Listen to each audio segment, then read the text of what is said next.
अस्सलाम वालेकुम। आज हम उर्दू की नज़म चिड़िया की शादी पढ़ेंगे। आप सभी मेरे साथ मिलके पढ़ें चिड़िया की शादी। एक फूलों की वादी में एक चिड़िया की शादी थी। एक फूलों की वादी में एक चिड़िया की शादी थी। कौवा जिसका मामू था, कोयल जिसकी दादी थी। एक चिड़िया की शादी थी, एक चिड़िया की शादी थी। तोते आए बैंड बजाते, तोते आए बैंड बजाते।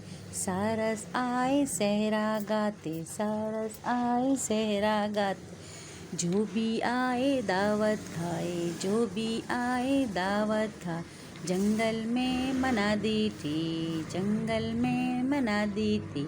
एक फूलों की वादी में एक चिड़िया की शादी थी। एक चिड़िया की शादी थी, एक चिड़िया की शादी थी।